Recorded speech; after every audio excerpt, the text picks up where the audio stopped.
I don't feel that Drew's different from any other child growing up. I think Drew is so full of this culture, it can't help but show in his music, but he's not doing Cajun music.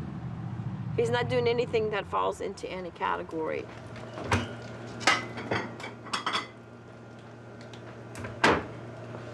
I love my dishes. My dishes love me.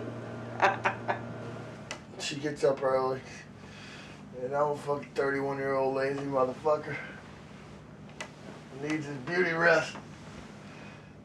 When I got married, my fiance had just finished 4 years at UL in computer science, and I just knew we were going to be rich.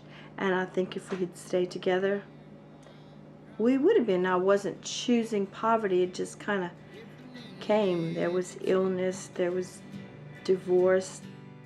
You know, looking back, you know, at my first marriage, I think it could have worked out if, you know, personally I had been a little less selfish and, you know, a little bit less into what I wanted, you know, to do with my life. And I really think things would have worked out okay if I had just hung in there a little bit longer. And I think a lot of it had to do with her mental illness. Every few years, Mom would have to go back to mental hospital. It was breaking him financially. And you know how Dad is about money and security.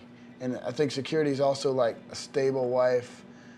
Cook my shit, clean my shit. When I come home, I don't want to come home to this crazy shit. The house is dirty and you're running around nuts, you know?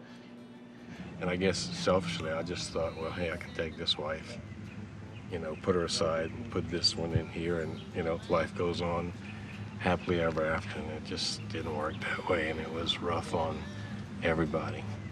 My dad's second wife, she just beat the fuck out of my sisters. She used to just basically beat us. I don't know what happened to like Dana and Drew really, because I was younger, but I definitely remember what happened to me. And I'm shipping out. I'm joining the fucking Guard to get school paid for. At that time, I really was playing daddy more, making sure that Dana and Marie had Christmas presents. I was making sure that Mom was okay. I was making enough money to where I had enough of a nest egg saved up to where if they needed anything, I could take care of it. Would you carry my cross if I needed you to? To my favorite church, to the chapel. I like it. It's called Our Lady of Good Hope. When I lived by that little chapel, sometimes all I had was hope. I think right now my call is to finish college, even though I'm old. Oh well, and hopefully not be on disability and be gainfully employed. She might not always have enough money to give us all the things that we thought we wanted. She gave us the things we needed, and the cool stuff is now, like hanging out with her. It's like, I really cherish the time, even when I'm just picking on her and she's telling me, shut up. You know, she's not gonna be around forever, man, and neither will I. So I'm pretty fired up about being at her house right now, even though it's kind of, I live with my mom.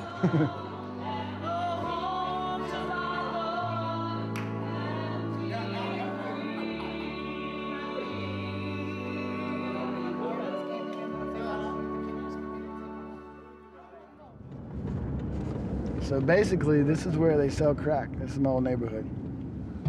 They sell pretty much anything you need. They'll hook you up.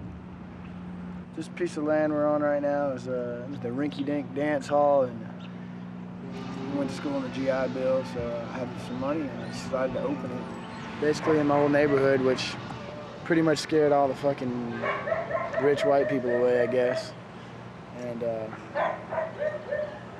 not that I'm not a Caucasian, but just the fact that, I don't know, we had some fun, we had some good shows, but we just couldn't get enough people to come out here, I guess, to feel safe to come out here and to ever make any money. So did it for a while until I figured out that I need to be playing music myself.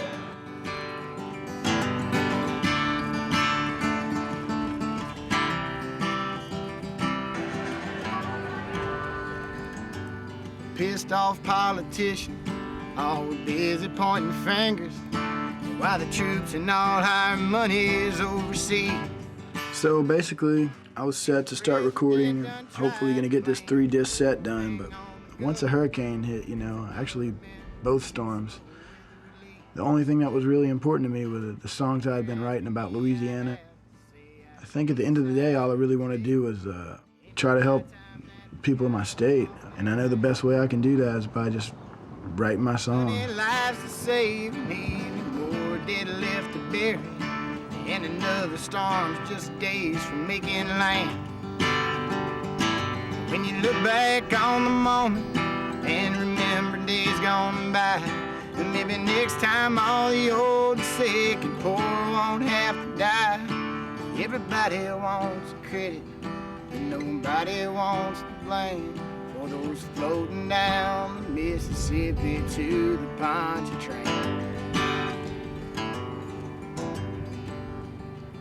Smell of death is in the air, and the sound of working chainsaws. Spray paint on the porch to mark the day. Old Dick flew in from D.C. for a photo opportunity. He landed right here at the gates of hell. Stopped to listen to a man off Port Mississippi who lost every goddamn thing he ever had. Mr. Cheney had a smile for the folks home watching TV, but no antidote for all those things gone bad. When you look back on the moment and remember days gone by, well, maybe next time all the old and poor and sick won't have to die. Yeah, there's still bodies floating, and nobody wants to blame for the dead in Alabama out to Old Lake Pontchartrain.